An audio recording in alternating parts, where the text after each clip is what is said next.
a segunda turma decidiu enviar o inquérito contra o senador José Serra para a Justiça Eleitoral. A repórter Carla Lucena, ao vivo, tem as informações para a gente. Boa noite, Carla.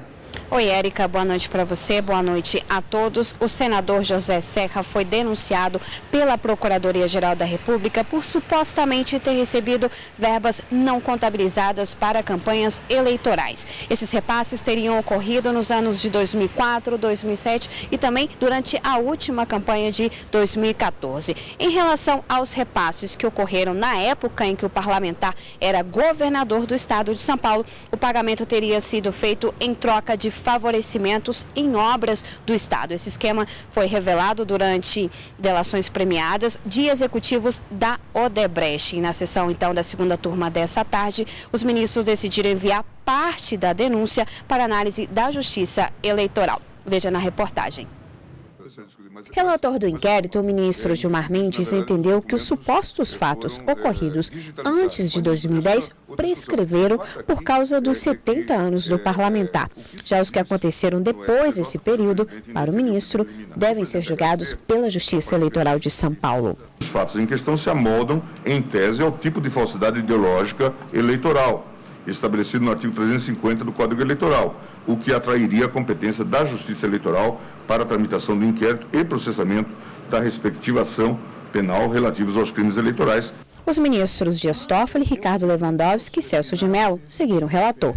Nos casos de doações eleitorais por meio de Caixa 2, fatos que poderiam constituir o crime eleitoral de falsidade ideológica, a competência para processar e julgar os eventos delituosos é da Justiça Eleitoral, ainda que haja em situação de conexão ou de continência um vínculo que una esse delito eleitoral a outros de competência da justiça comum, como o delito de lavagem de capitais, de corrupção passiva ou quaisquer outros ilícitos penais. Já para o ministro Edson Fachin, caberia à Justiça Federal analisar a denúncia contra a Serra, mas decidiu acompanhar a decisão dos colegas. Apenas em relação à prescrição dos crimes antes de 2010, ele disse que caberia à Justiça Eleitoral decidir.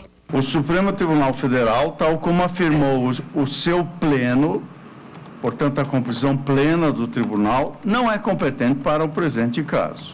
Consequentemente, entendo que falece igual competência para decretar a extinção da punibilidade proposta.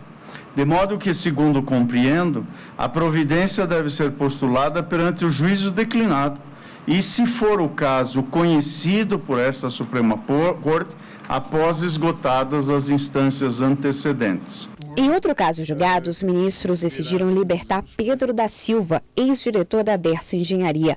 Preso desde junho, ele é acusado de integrar um esquema de desvio de verbas da obra do trecho norte da Rodoanel em São Paulo.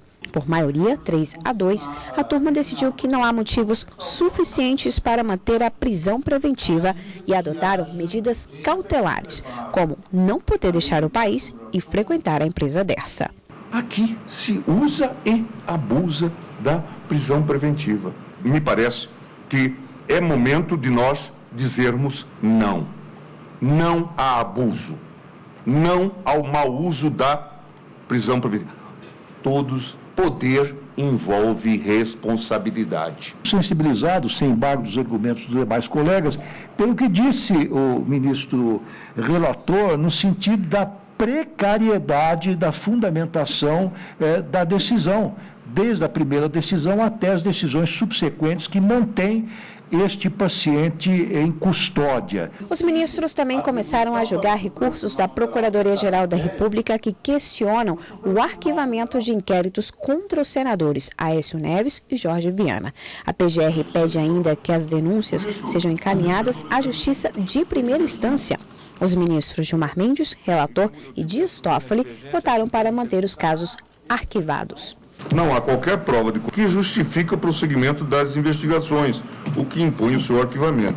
O julgamento foi suspenso com pedido de vista do ministro Edson Fachin.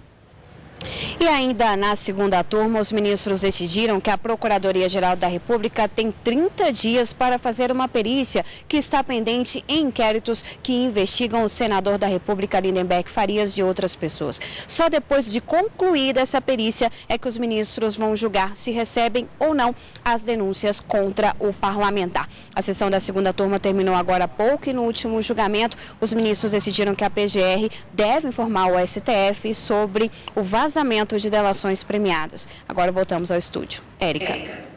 Obrigada, Carla.